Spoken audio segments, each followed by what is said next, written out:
Hello friends, welcome back to రుచి and roots. నా పేరు దేదీప్య. ఈ వీడియోలో మనం ఒక పురాతనమైన దేవాలయం గురించి తెలుసుకుందాం. ఎన్నో రహస్యాలు దాగి ఉన్న ఈ ఆలయ చరిత్రను ఇప్పటి వరకు ఎవరూ చెప్పలేదు.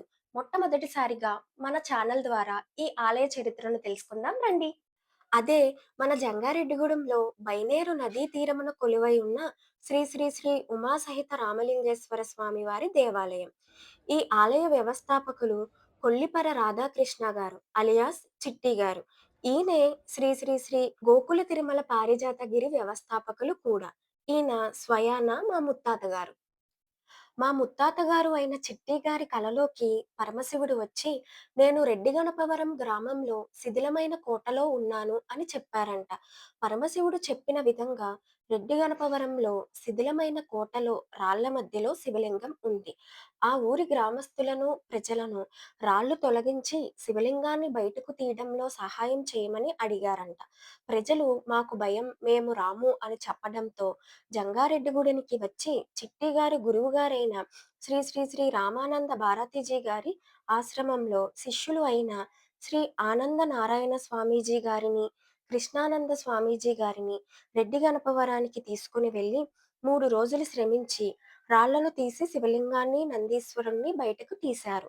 శివలింగం, నందీశ్వరుడు చెక్కు చెదరలేదు. అది ఒక్క గొప్ప విశేషం. అసలు ఈ శివలింగాన్ని 600 సంవత్సరాల క్రితం రెడ్డి రాజులు తమ కోటలో రాజవంశస్థులు పూజించేవారంట. కాలక్రమేణా రెడ్డి రాజుల కోట శిథిలమైంది. ఆ పరమశివుడు మా ముత్తాత గారి కలలోకి రావటం వల్ల మళ్ళీ బయటపడింది ఈ శివలింగం. రెడ్డి గణపవరం నుండి ఎడ్ల బండిలో శివలింగాన్ని, నందీశ్వరుణ్ణి 1945లో జంగారెడ్డిగూడెం బైనేరు నదీ తీరమున పునాది వేసి పాక నిర్మించి శివలింగానికి ఉమాసహిత రామలింగేశ్వర స్వామిగా నామకరణం చేసి ప్రతిష్ఠించారు. అప్పట్లో జంగారెడ్డిగూడెంలో ఇదే తొలి శివాలయం. తరువాత 1947లో కృష్ణా జిల్లా వీరవల్లి గ్రామంలో చిట్టి గారికి 2 ఎకరాల పొలం ఉండేది. ఆ పొలం అమ్మి, ఆ సొమ్ముతో బైనేరు దగ్గర శివాలయాన్ని నిర్మించారంట. అప్పటి నుండి కోరిన కోర్కెలు తీర్చే స్వామిగా ఇక్కడ భక్తులకు దర్శనమిస్తున్నారు. ఈ ఆలయం చుట్టూ 5 సోమవారాలు 108 ప్రదక్షిణాలు చేసి మనసులో కోరిక కోరుకుంటే నెరవేరుతుందని భక్తుల నమ్మకం.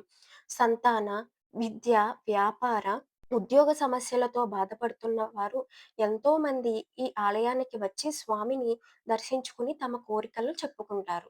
ఇప్పుడు చిట్టి గారి మనవళ్ళు అయిన కొల్లిపరి శివానంద్, శ్రీమతి తులసి గారు, కొల్లిపర రాధాకృష్ణ, శ్రీమతి హరిప్రియ గారు ఈ ఆలయ ధర్మకర్తలుగా ఉన్నారు.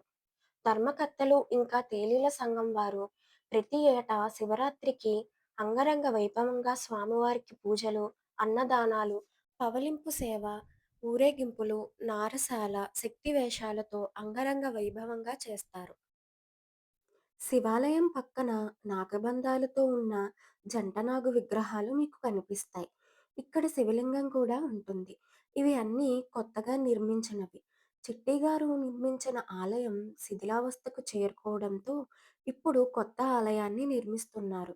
ఇక్కడ వల్లీ దేవసేన సమేత సుబ్రహ్మణ్య స్వామి వారు, పార్వతీదేవి, ఉమాదేవిగా భక్తులకు దర్శనమిస్తున్నారు. మరిన్ని దేవాలయ విశేషాల కోసం రుచి అండ్ రూట్స్‌ని సబ్స్క్రైబ్ చేయండి.